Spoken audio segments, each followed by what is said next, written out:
हेरा। बहुत अच्छा इन्होंने छोटा सा गीत गाया और मंच पर जितने भी विराजमान हमारे विशिष्ट अतिथिगण हैं उनको आपने सुना।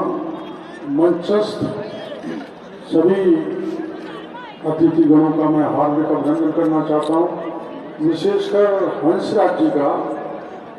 जब ये एमएलए थे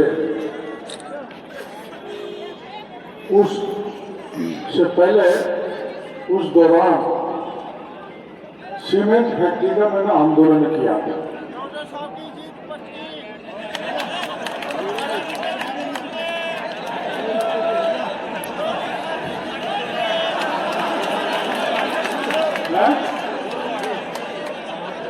बैठो धोराजी बैठो,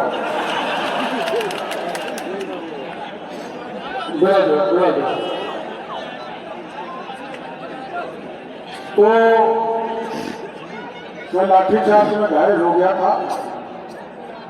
यही सवाई माधोपुर की कलेक्ट्रेट थी। 5000 मजदूरों को फैक्ट्री चलाने का मामला था। कांग्रेस का राज था। मेरा सरकार कचू मरवा दिया था लाठी मार मार के।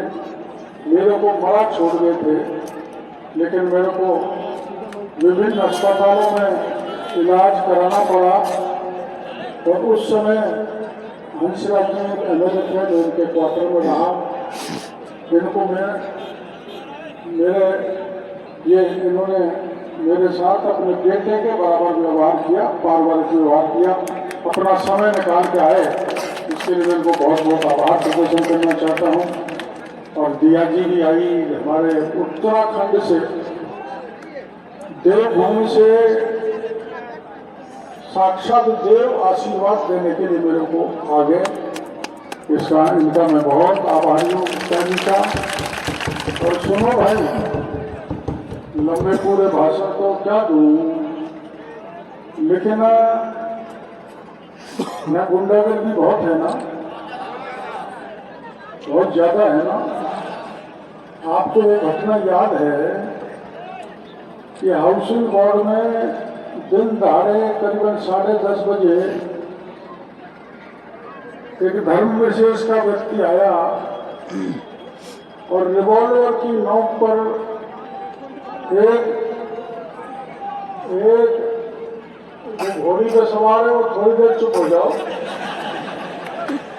एक युवती को उठाकर ले गया जो ब्राह्मण समाज की थी।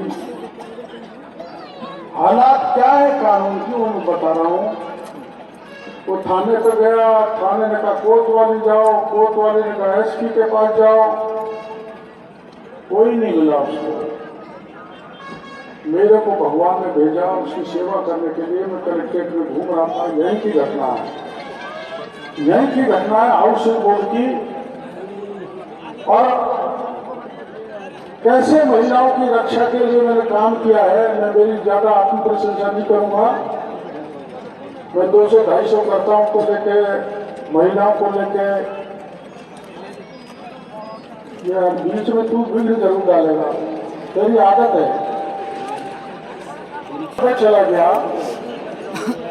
मैंने थानेदार से कहा एफआईआर क्यों नहीं दर्ज करी, ये सब गलती हो गई तो तुम्हारी नौकरी तुमको सस्पेंड करा दे।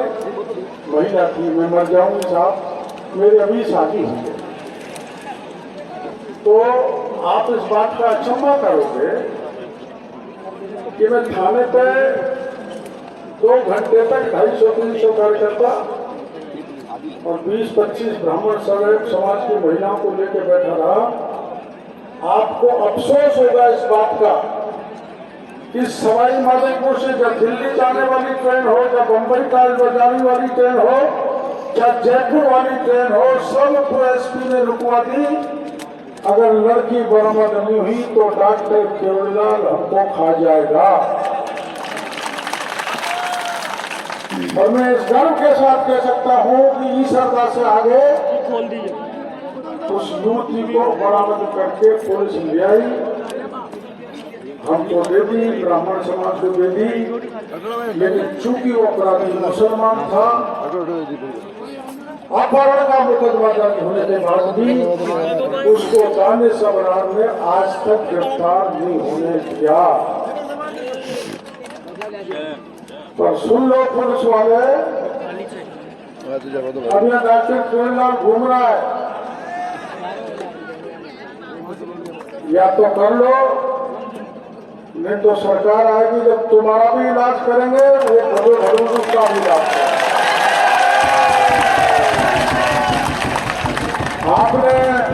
आपने एक वीडियो देखा होगा एमएलए साहब का, मलाना चौड़ गांव में गए थे तो वहां पे 10-20 जो समस्या थी वो लोग आए, उसमें मुसलमान भी थे, मुसलमान ज्यादा थे, कुछ हिंदू भी थे। उन्होंने साहब हमारे बिजली नहीं आ रही, पानी नहीं मिल रहा, आप जरा गाड़ी से तो उतर आओ, हमारी बात सुन लो। तो उसकी घरवाली मम्मी ने कहा कि इसके तो मेहंदी लगी हुई है, उतरेगा कैसे? नहीं उतरा, नहीं उतरा तो बच्चे उसकी गाड़ी के सामने खड़े हो गए और ये कि इतना सा रुमाल हो, काला रुमाल था उसके पास, जो बच्चे गाड़ी के सामने खड़े थे उसने यूं कर दिया। तो जैसे लाल कपड़े से सांड गुजर जाता है ना, सांड, ऐसे दानिश जी गुजर गए और थानेदार से कहा है उनको उठाओ। उनको उठा लिया, 6 बच्चों को उठा के लाल सोच ले गए, पिटाई की, लहूलुहान कर दिया। मैं सवाई माधोपुर था, भागा गया तो पुलिस मेरे डर के मारे बोलेगा जंगल में ले जा रही थी। मैंने जंगल में जाकर पुलिस को पकड़ लिया, 6 कार्यकर्ताओं को छुड़ाया और थानेदार के खिलाफ मुकदमा दर्ज कराया। राज आ जाएगा उस दिन थानेदार की हथकड़ी लगा के मलाना डोंगर में जुलूस निकाले। हमारे यहाँ एक एडिशनल एसपी है, हम तुम्हारे साथ हैं, हम तुम्हारे साथ हैं, और मैं, देखो मेरी बात सुनो भाई, मैं गया फरसाता बैठे, कल गोगोर गया, मलाना चौड़ में गया, मुसलमानों के बीच में, मुसलमानों के बीच। मैं कभी सपने में नहीं सोच सकता था कि मुसलमान समाज ऐसा मेरा भव्य स्वागत करेगा। उनका मैं बहुत बहुत आभार करूंगा।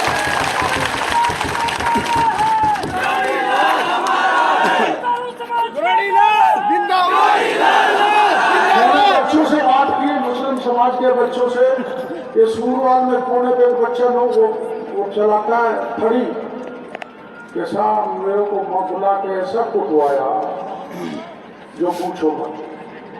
ये अबरार एक बनाने का बड़ा अच्छा लड़का, मेहनत किए, परिश्रमी है, वो कह रहा था साहब मैं ही नहीं, 300 मुसलमानों के बच्चे ऐसे हैं जिन पे मुकदमे लगाए, और मुकदमे लग जाओ तो कोई बात नहीं, थानेदार को कहता है थानेदार इनको जो कूट रहा है ना, तू पटे चला रहा है, वो मेरे वीडियो को दिखा, तब मेरे को संतुष्टि होगी।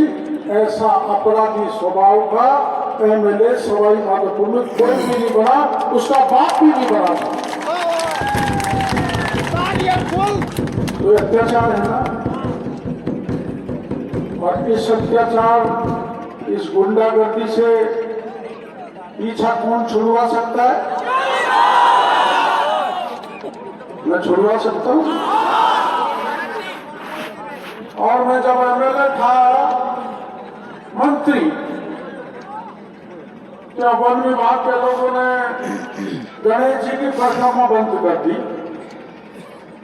कुछ लोगों को ध्यान होगा कि साहब तो परिक्रमा ही बंद कर दी, बड़ी परिक्रमा। मैं 250-300 भक्तों को लेकर गया, वन विभाग के सारे बंकर अंकर जो रुकावट की सबको फेंक के कर दिया, और तभी से बड़ी परिक्रमा चल रही है।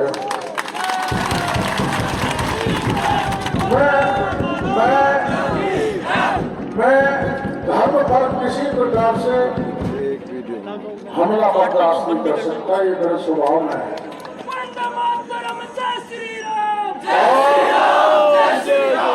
और मेरे को पता लगा है कि 500 दास में 250 बीघा, इटावा में 900 बीघा, 300 फॉरेस्ट की पे कब्जा कर लिया। कोई ट्रांसफर पोस्टिंग में पैसा लेने से छोड़े नहीं, सबको निकल गया। मैं रात में गांव में गया तो जल जीवन मिशन के गांव में पूरी सड़कें टूटी पड़ी है। मैं आपको भरोसा देना चाहता हूं कि ये तो खेड़े के MLA, लेकिन हमारी सरकार आएगी तो गहलोत, महेश जोशी, प्रमोद भाया, सुभाष गर्ग, दुतासरा, सुखराम, रामलाल, 1 दर्जन लोगों को मैं खुद मेरी पार्टी में कह के उनको जेल की हवा खिलाऊंगा, जिसने राजस्थान को देखा।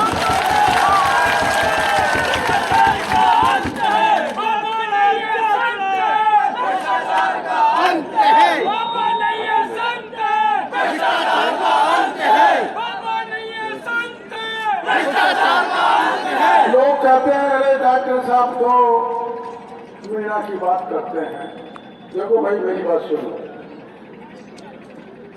मैं 69 से आज तक का टाइम देना, मैं राष्ट्रीय स्वयंसेवक संघ का स्वयंसेवक रहा।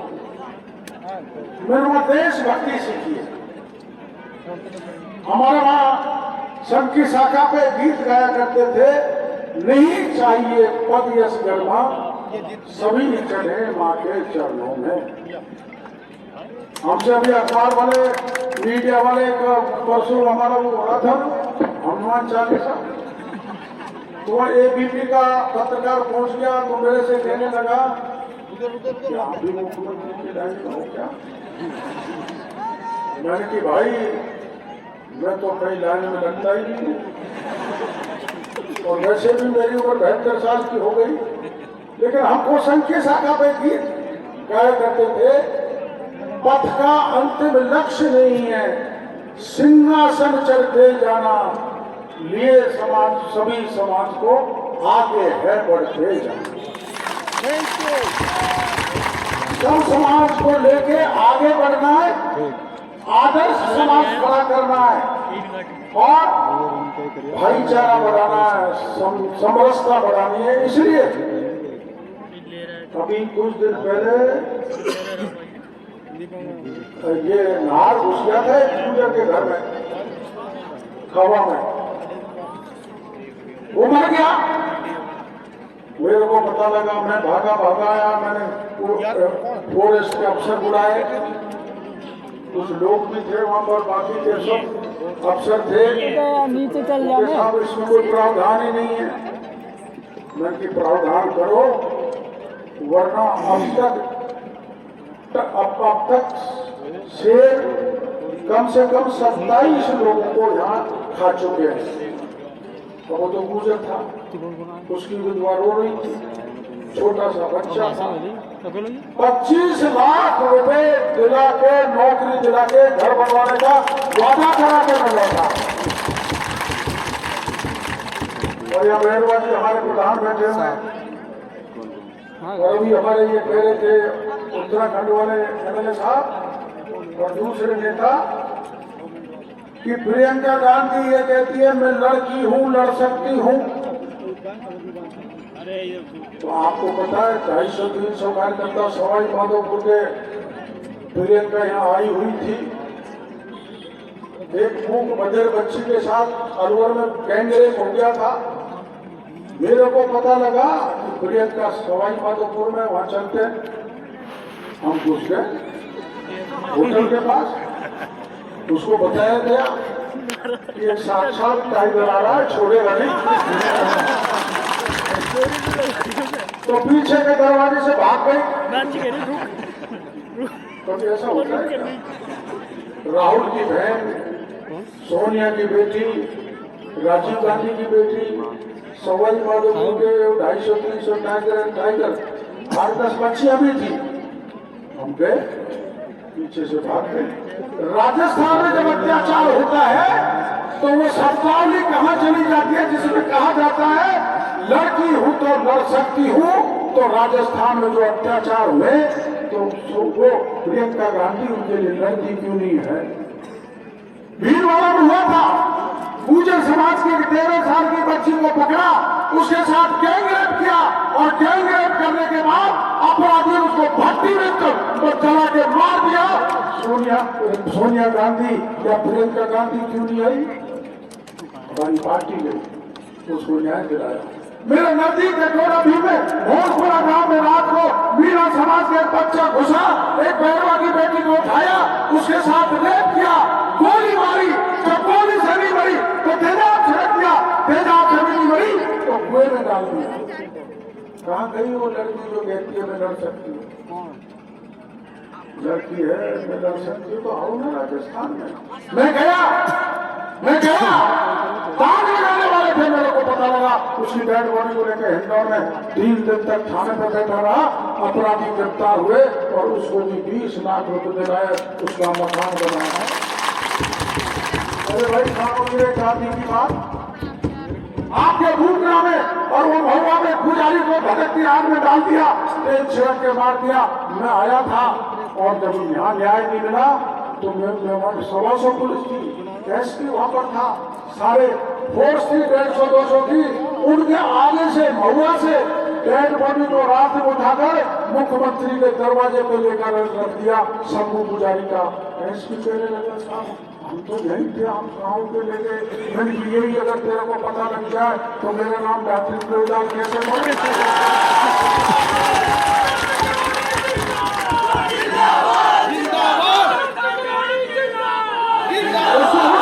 पुजारी को न्याय दिला। सुनो, मेरे कार्यकर्ता के साथ अत्याचार होता है तो मुझे बर्दाश्त नहीं करता।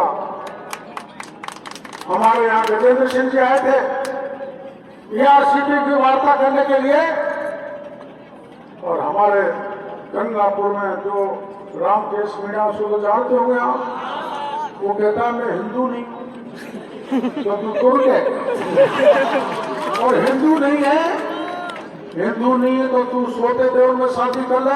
अगर एक भी हिंदू या मीणा तेरी शादी में आ जाए तो डॉक्टर केवललाल तेरी टांग के नीचे होने लग जाए। कहते हिंदू नहीं है।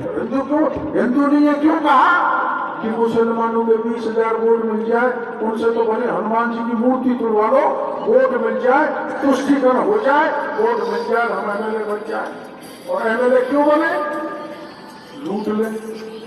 या गंगापुर में कुछ कार्यकर्ता है मेरे को देखे थे, गंगापुर में मंदिर माफी की जमीन को बेचकर रामकेश मीणा ने 150 करोड़ रुपए कमाए। ये मेरा आरोप है और रामकेश मीणा में अगर दम है तो मेरे खिलाफ मानहानि का दावा करे। और जब सरकार आएगी तो जो मुंह का खाया हुआ उसको नाक में निकालने का काम करते। ये पैसे का बल पर चुनाव लड़ना चाहते हैं, ऐसा देंगे जनता बिक जाएगी। अकेले हमीर की जनता बिकने वाली नहीं है, ना हमीर बिका ना हम बिकने वाले। पैसे से कांग्रेस भी एक महिला को चला रहा है, चल एक इलेक्ट्रिक को चल, और वो चल रही है। हम उसके गांव में चले गए तो हमारी गाड़ी की हवा निकाल दी है, शीशा तोड़ दिया। और उसके जो 2-3 एक दादी है, मैं दादा को नहीं मानता हूँ, वो दादी दारू पी के आ गए। हमने कहा भाई तुम नैला मारोगे तो हम बहरा वाले हैं, डरने वाले नहीं। किया उन्होंने वो जो करना जो लोकतंत्र में हिंसा का जवाब प्रतिहिंसा नहीं होता, हम जवाब नहीं देना चाहते। हम तो जवाब कार्यकर्ताओं वोटिंग के दिन 25 तारीख को देना, ऐसा बटन दबाना जो गुंडों का, भ्रष्टाचारियों का, दादाओं का, पार्टी के साथ बगावत करने वाले का ऐसा इलाज हो जो याद रखें कि भारतीय जनता पार्टी का अनुशासन कितना बड़ा होता है।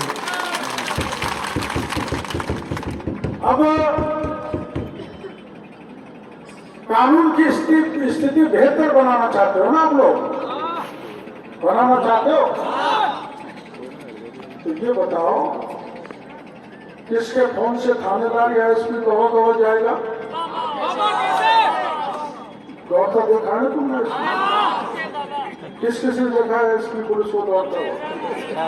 अरे तुम झूठ बोल रहे हो। अभी हुआ था जब ये 6 बच्चे पिटवाए थे। देखो मौलाना डूबे की पुलिस आती है, लाल शोर में पीटती है, मैं जाता हूँ बच्चों को छुड़ाता हूँ और चुनाव आयोग में ले गया जब सब डीजी ये कहता है हम मर जाएंगे। डीजी ने कहा मेरे को, अरे साहब हम मर जाएंगे, इसमें कानून का राज है। अब चुनाव आयोग है, चुनाव आयोग को अगर आंख मचौनी करेंगे, बेईमानी करेंगे तो बचेंगे नहीं। मेरे को कल किसी ने फोन किया कि परसों एक हिमांशु शर्मा है ये एडिशनल है, और कोई एक सिंगल भी बताया। सिंगल साहब भूल जाओ, डबल इंजन की सरकार बनने वाली है, तुम्हारा ऐसा इलाज करेंगे जो पता ही नहीं लगेगा।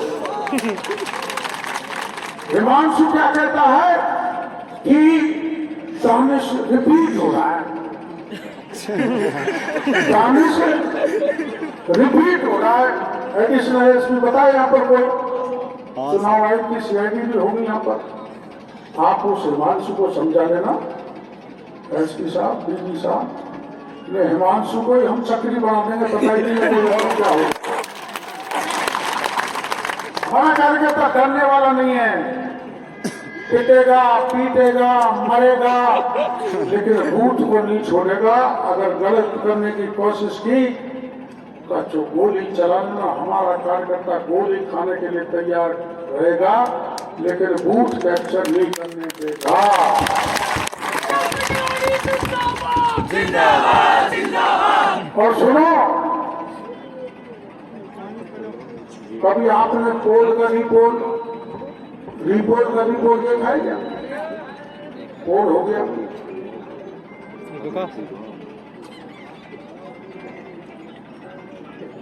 पोल हो गया, फिर गड़बड़ हो गया तो रिपोर्ट हो गया, फिर भी गड़बड़ हो गया तो रिपोर्ट हो गया। मैं लोकसभा का चुनाव लड़ा था 2 साल से। हमारी चुनाव आयोग से शिकायत हुई कि ये तो 90% वोट हो गया, इसको रिपोर्ट करा। कर लो भाई, 1200 पुलिस कमिश्नर डी और डीआईजी वहां पर बैठे हुए, कर लो। फिर दोबारा जब हुआ वो 54% हो गया, फिर शिकायत करी सामने लड़ने वालों ने, साफ पुलिस बैठी रही, कलेक्टर एसपी बैठे रहे, और वो तो 94% हो गया। तो चुनाव आयोग ने कलेक्टर एसपी को हटा दिया। देखो हमारा करिश्मा। फिर दोबारा कराया, नया एसपी कलेक्टर आया जो 18% हो गया। देखो ये तो मतदाता की भावना होती है। तो 98-99% वोट करने से मत झिझकना, कभी मत झिझकना। खुद चुनाव आयोग ने दीवार पे लिखा रखा है, पोलिंग बूथ पे पहुंचना है, वोट डालना है। फर्क इतना सा है, उन्होंने जो लिख रखा है उस पर ये लिख देना है, कमल के फूल को वोट डालना है। आपने देखा होगा ना गांव में दीवारें फटी हुई है, कूच धरे और वोट डालने जाना है ज्यादा से ज्यादा को। तो ज्यादा से ज्यादा को वोट कहाँ डालना है? कमल के फूल पर। और सुनो, ऊट पटांग नारेबाजी ना, एक ही नारा दूसरा लगा दो भले, ये बाबा तो लक्की है। क्या है? क्या है?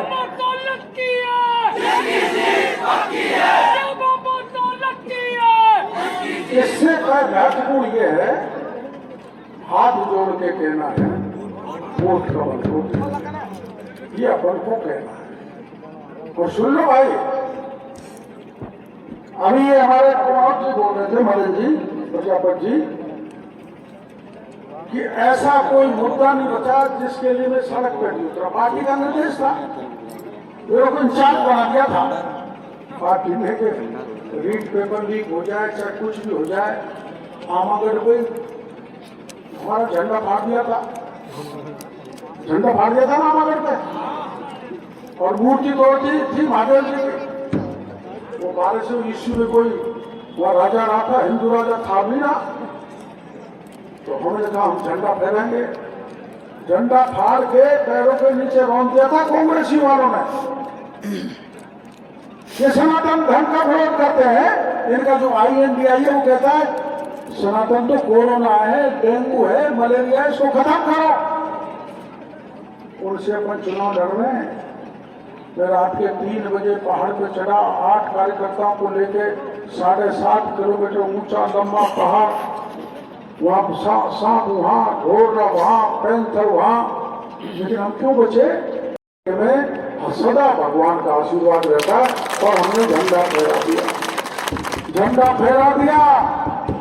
चारों तरफ 1200 पुलिस, कमिश्नर, DCP, अग्नि वर्षा, अश्रु गैस और ऊपर और घूमता नहीं क्या कहते ड्रोन। ड्रोन भी आग बीच गया जब हम चले थे। मेरे को वहां की पुलिस ने पकड़ा। मैंने कहा मैं सनातन धर्म का अपमान सहन नहीं कर सकता, चाहे जेल में डाल दो। लेकिन तुमने कहा था गहलोत साहब ने कि आमागढ़ को परिंदा भी पैर नहीं रख सकता। हम लोग कार्यकर्ता है, आप चाहे जेल में डाल दो, लेकिन हम सनातन धर्म, हमने झंडा फहरा दिया। झंडा फहराना पाप है। ये केसरिया कार्यकर्ता खड़ा है। कभी मेरे पास कार्यकर्ताओं ने बताया हम डीजे बजाना चाहते हैं। डीजे बचाना चाहते थे तो कोई प्रणयेंद्र जी है। कौन है प्रणयेंद्र? कोतवाली ने मना कर दिया। अरे भाई हम राष्ट्रभक्ति के गीत गा रहे थे, हम राष्ट्रभक्ति का गीत नहीं गा सकते। ये देख लो आप हालात क्या हो गए। राष्ट्रभक्ति का गीत नहीं गा सकते। राष्ट्रभक्ति का गीत गाओगे तो डीजे जब्त कर लिया जाएगा, बजाने वाले को जेल में रख दिया जाएगा। ऐसी निकम्मी सरकार 5 साल से गहलोत की अगुवाई में सत्ता कर रही है, उसको सत्ता विहीन करने का संकल्प लेकर यहां से जाना। और गहलोत साहब क्या कहते हैं? ये डॉक्टर जोड़ीलाल तो क्या है कि गड़बड़ करता है, गड़बड़। और गड़बड़ मैंने क्या की? मेरे को पता लगा कि जितने भी भ्रष्टाचारी नेता है उनका पैसा गणपति प्लाजा में रखा हुआ है। मैं पूछ लिया, मीडिया वालों का आभार देना चाहता हूं कि नेशनल स्टेट मीडिया के लोग मेरे साथ वहां पर पहुंच गए और मैंने कहा ये प्राइवेट लॉकर में पैसा रखा हुआ है। SP आ गया। उनका आपको कैसे पता लगा? मैं कि मेरे को रात में सोन आया। तो साहब हम तो ये नहीं तोड़ सकते, हम तो ये नहीं निकाल सकते। तो कौन निकालेगा? आप बात करो। तो कमिश्नर ने इनकम टैक्स को बुलाया, ED को बुलाया। गहलोत ये कहता है डॉक्टर केवल जहां जहां जाता है उसके पीछे ED जाती है और इनकम टैक्स जाता है। भाई मैं तो कोई इनकम टैक्स का मिनिस्टर नहीं है, मैं ED का मिनिस्टर हूँ, मैं तो साधारण सांसद हूँ। लेकिन जो मैंने जगह बताई उस जगह में अब तक 23 किलो सोना और 32 करोड़ रुपए की नकदी बरामद हो गई है। और वो किसकी है? अफसरों। देखता हूं कि कांग्रेस के नेताओं की भ्रष्टाचारियों की कुंडली खोलने में लगा हुआ। मेरे गहलोत के बेटे में भी आरोप लगाया था ये काला धन को सफेद कर रहा है। कोई मानी नहीं। गहलोत साहब ने कहा तो पागल हो गया। ED के वैभव गहलोत भी चक्कर निकाल रहा है और गहलोत साहब की चिंता भी बढ़ रही है। मेरा कहने का मतलब यह है करीबन 1 दर्जन MLA, आधा दर्जन मंत्री, DOIT में आपने कभी सुना है क्या? सरकारी दफ्तर में, शासन सचिवालय में जब अलमारी खोली तो उसमें 2 करोड़ 30 लाख और 1 किलो सोना मिला। सरकारी दफ्तर में कहां से आ गया सोना और पैसा? कोई जवाब है क्या गहलोत के पास? लूट मची है। जितने भी MLA थे उनको मुख्यमंत्री बना दिया और राजस्थान की जनता को लूट के खा गए। इस लूट के पैसे के खिलाफ आप लड़ाई लड़ोगे ना? भ्रष्टाचार के खिलाफ लड़ाई लड़ने के लिए तैयार हो? तैयार है। गुंडागर्दी के खिलाफ लड़ाई लड़ने के लिए तैयार हो? तुष्टीकरण के खिलाफ लड़ाई लड़ने के लिए तैयार हो? तैयार है तो सुन लो। ये जो है ना, ये धरती बड़ी सोहनी है, ये सवाई माधोपुर मेरे लिए। मैं सबसे पहले 1989 में पार्टी ने यहाँ पर भेजा था, लोकसभा का चुनाव लड़ाया था, मैं इतने वोटों से जीत के गया था यहाँ से भारतीय जनता पार्टी में पहले नंबर पर देश में मेरी जीत हुई थी। ये धरती मेरे सोहनी है। मैं चारों तरफ से एमएलए का चुनाव लड़ी आया, और मैं मंत्री नहीं बना। फिर किसी ने कहा वहां सवाई माधोपुर आओ, 2003 में आ गया, एमएलए बन के मंत्री बन गया ना। तो ये क्या है, मेरे लिए शुभ है, और मेरे लिए शुभ है तो आपके लिए भी शुभ है। अगर विकास की बहुत ज्यादा कहानी है, गुंडागर्दी को खत्म करना है, भेदभाव खत्म करना है, तुष्टिकरण बंद करना है और समान रूप से विकास का काम कराना है, तो डॉक्टर किरोड़ीलाल की जिम्मेदारी है। इसका वादा मैं आपके बीच में करना चाहता हूं। और सब पेपर लीक हो गए, एक पेपर भी ऐसा नहीं बचा जो लीक नहीं हुआ होगा। और वो किसने कराया है? दोतासरा ने। छोटी छोटी मछली पकड़ ली। डीपी झारन जो माध्यमिक शिक्षा बोर्ड का अध्यक्ष था, मैंने बताया डीपी झारन ने कराया, तो वो कहने लगे दोतासरा जी जो ये कहता पेपर लीक हो गया उसको जेल में डाल दो। डीपी झारन को जब बर्खास्त कर दिया पूर्व सरकार ने, तो उसने बयान दे दिया मैं कैसे बचूं। तो उसने बयान दिया इसमें मेरा हाथ नहीं है, इसमें बड़े बड़े मंत्री और एमएलए है। तो उसको गहलोत सरकार ने क्लीन चिट दे दी। गहलोत साहब सुन लो, आपने तो क्लीन चिट दे दी, लेकिन ईडी आ गई है, तब महेश जोशी के घर में घुसी हुई थी, तब गहलोत साहब के घर में भी घुसने वाली है, डीपी झारोली के घर में भी घुसेगी, एमएलए के घर में भी घुसेगी, मंत्रियों के घर में भी घुसेगी। और सुन लो, मोदी जी भ्रष्टाचार के मामले में जीरो टॉलरेंस पे काम करते हैं, किसी को छोड़ने वाले नहीं है। भूखा खाया हुआ नाक से निकलवा के रहेंगे मोदी जी। और मोदी जी जब चित्तौड़ कर आए थे तो कैसे गए थे? पेपर लीक के जितने भी अपराधियों जो पाताल में से निकाल के लाएंगे तो कौन लाएगा? मैं लाऊंगा। मोदी जी कहेंगे पाताल से निकाल के लाएंगे, उनको दंडित करेंगे, उनको सजा देंगे। आंदोलन तो बहुत किए हैं, उनका यहाँ इतना समय नहीं है, लेकिन आप पर अगर कार्यकर्ता पर या किसी व्यक्ति पर, चाहे किसी जाति का हो, किसी धर्म का हो, किसी क्षेत्र का हो, किसी पार्टी का हो,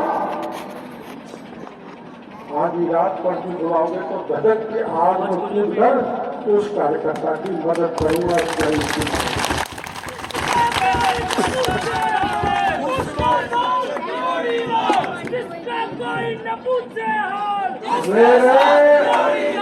मैं हमारे सुरेश जी वगैरह 50 साल कार्यकर्ता, हम वो आलमपुर में प्रचार कर रहे थे, तो प्रचार करते गए थे, गुजर का आ गया, वो दौड़ा आगे मेरे पैर में लौट गया। क्या हुआ? मेरे चाय पी के जाओगे, आंसू आ गए। मैंने कहा भाई हमें समय नहीं है। ना मेरे घर बैठोगे। दूसरी अपनी बेटी को बुलाया, ये रेडी हो मेरी बेटी साहब, मेरी बेटी की रोशनी अचानक चली गई, वो संसार को नहीं देख सकती थी। मैं सीधा आपके घर पे गया और आपने डॉक्टरों से फोन किया कि इस बच्ची की रोशनी आ जानी चाहिए। मेरी बच्ची आज पूरे संसार को देख रही है, ये खुशी की बात है। सेवा में कहाँ जाते हैं मेरे भाई? राजनीति भी सेवा का जरिया है, लेकिन आजकल कांग्रेस के नेताओं ने राजनीति को धंधा बना लिया। पैसे से सत्ता, और सत्ता पाने के बाद उस पैसे को 100 गुना करने का काम हमारे से एमएलए ने किया, बहुत एमएलए ने किया, बहुत एमएलए ने किया है। हमारी पार्टी का नेता कार्यकर्ता इस भावना से राजनीति में आता है कि हमको सच्चे दिल से सेवा करनी है। 5 साल हंसराज जी रहे थे, इनमें इतनी से भी इतना सा भी दाग, सुई की नोट के बराबर भी दाग नहीं है। ईमानदारी से सवाल वाले जनता की सेवा की। इसलिए मेरे भाइयों, मैं आपके आशीर्वाद से, आपके सहयोग से, ये बुजुर्गों के मार्गदर्शन से आपकी सच्ची सेवा करूंगा। वोट तो फूट पड़े, गाँव में ढकोरा भर लो, ऐसे वोट है।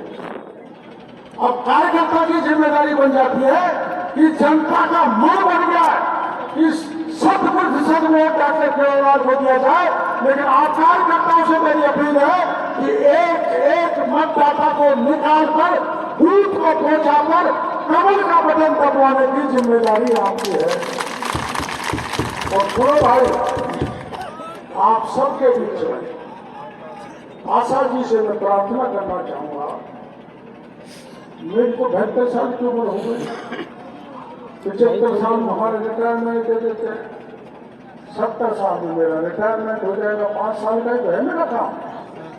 और 77 साल में तो 77 साल का हो जाऊंगा तो कोई खाद में पड़ा फुल करता रहूंगा मैं तो। हम तो दो ही है, मैं और मेरे जोड़ में। पता नहीं सेवा कौन करेगा, लेकिन भगवान ने चोंच दिए तो चुरा भी देगा। तुम तसल्ली रखो, shortcut would cut you the short. ये प्रिंसिपल है, सिद्धांत है। जो शॉर्टकट से चलेगा ना वो मारा जाए। बड़ा लॉन्ग कट से चलने वाले बड़े नेता बनते हैं। मोदी जी ने कहां से मेहनत की, चाय बेचते बेचते मुख्यमंत्री बने, प्रधानमंत्री बने, और आज की तारीख में वो दुनिया के सबसे बड़े ताकतवर नेता। और मैंने मोदी जी के साथ काम किया है इमरजेंसी में। वो गुजरात में सामग्री छपवाते थे और मैं राजस्थान में इमरजेंसी में राजस्थान में बांटता था। 13 महीने तक पुलिस नहीं पकड़ सकी राजस्थान में ये सामग्री पोस्ट कौन चिपका रहा है, पैम्फलेट कौन बांट रहा है, ये दीवारों पर कौन रख रहा है। 13 महीने तक मैं वहीं से करने लेके आया। बाद में पकड़ लिया पुलिस ने, खूब मारा, इतना मारा जिसकी कहानी सुनाऊंगा तो आप रो पड़ोगे, समय भी नहीं है। अगर मैं उस समय घबरा कर ये नाम बता देता है कि मैं अहमदाबाद से सामग्री ला रहा हूं, मोदी जी छपवा रहे, तो मोदी जी भी जेल में जाते और सारी सामग्री पैक हो जाती। हम आपातकाल विरोधी आंदोलन हमारा विफल हो जाता। और हुआ क्या, पिछला जब 2018 का चुनाव हुआ था तब 30 सीटों की जिम्मेदारी मेरे को थी, तो 28 सीट हार गया। मोदी जी ने कहा यार भाई तेरा तो करिश्मा जोरदार है, सीट कैसे हार गए। मैंने साहब समीकरण बिगड़ गए, चक्कर पड़ गया। अब मैं लगातार 5 साल मेहनत करूंगा और 28 में से 20 सीट जिताकर डॉक्टर प्रयोग जाना है। मैं जीतूंगा, हमारी 5 सीट जीतेंगी, दौसा की जीतेंगे, करौली की जीतेंगे, अलवर की जिताएंगे, जमुनागढ़ जिताएंगे, बस्ती जिताएंगे, सबको जिता के प्रधानमंत्री की झोली में डालेंगे। क्योंकि ये सेमी फाइनल है, उसके बाद 2024 में फाइनल है। इसलिए मैं आप सब कार्यकर्ताओं के बीच में आशा जी से प्रार्थना करना चाहता हूं कि आप चुनाव नहीं लड़ें, क्योंकि बिना बात भ्रम फैला हुआ है, विरोधी भ्रम फैला है। आप विरोधी के चक्कर में मत आओ, उस चौकड़ी से बाहर निकलो। मैं सार्वजनिक रूप से उनसे प्रार्थना करूंगा और कोई गलती होगी तो माफी मांगूंगा कि आप कार्यकर्ताओं के साथ लगे, पार्टी के साथ लगे। जो कमल का फूल जीवन भर रखेगा उसका डंका बजेगा। मैं 2 बार बिना कमल के फूल लड़ चुका हूं, या 2 बार हार गया ना। तो लड़ा इसलिए था वसुंधरा जी ने मेरे बाहर करने, चल मेरी कोई गलती नहीं थी बाहर जाने, लेकिन कर दिया। कोई थोड़ा ही ये उठाता है तो चल बाहर चल। तो ये हुआ था जब मेरा जैसा आदमी 2 बार यहाँ से चुनाव लड़ा बिना कमल के फूल के, वो हार गया। तो आशा जी आप हसीन सपने कौन के होते हैं, मुंगेरी लाल के सपना देख के बंद करें। और अगर कार्यकर्ता मैंने ये भी तय कर रखा है वो वैसे नहीं मानेगी तो मैं उसके पैर पकड़ लूंगा, पैर से भी नहीं मानेगी तो मेरे शब्द में जूती रखते भी उसको माफी मांगने के लिए तैयार। लेकिन वो झूठ नहीं बोले कि हमला मैंने नहीं करवाया हमारे वास्ते। मेरे का वीडियो आया था, मैं तो 15 साल से घूम रही हूँ, मैं तो कोई गुंडागर्दी कराती नहीं, इसका मतलब हम गुंडागर्दी कराते। हमारी गाड़ी तोड़ी गई, पंचर किया गया, हमारा स्वागत करने वाले कार्यकर्ता थे उनको डांटा गया, तोड़ने वाले थे उनको डांटा गया। कोई बात नहीं, मेरी बेटी के बराबर है, कम उम्र है, हमें समझ है नहीं, हम भी जवानी में ऐसे ही कर देते थे। तो जवानी का जोर तो ऐसा ही होता है, उसमें गलती हो जाती है, इसलिए प्रार्थना करने का तो फिर भी नहीं बैठे। तो मैं हर चुनौती को स्वीकार करके चट्टान को भी तोड़कर पानी निकालना चाहता हूँ। माधोपुर का किलाल, माधोपुर का किलाल, तो बड़े विश्वास के साथ घर घर जाओ, कमल के फूल को जिताने की अपील करो। मैंने 13 बड़े IAS अफसरों को फंसा रखा है, मुख्यमंत्री फंसे हुए, 12 MLA फंसे हुए, 4 मंत्री फंसे हुए। छोड़ देंगे तो मेरे को हराने में। अरे छोड़ देंगे क्या, मेरे पास तो पैसा भी नहीं है, घर वालों ने वैसे ही नाम रख दिया किरोड़ी लाल, जेब में कौड़ी भी नहीं है। लेकिन मेरे को इस बात का फक्र है कि कार्यकर्ता अपना खर्चा करके खून पसीने बहाकर मेरे को 45 साल से जिता के मेरे अध्यक्ष बना के भेज रहा है। मेरे पास सबसे बड़ा ताकत यही है, सबसे बड़ी लक्ष्मी यही है, यही बजरंग बली है, यही राम है, यही गणेश है जो मेरे को जिता के विधानसभा में भेजेगा।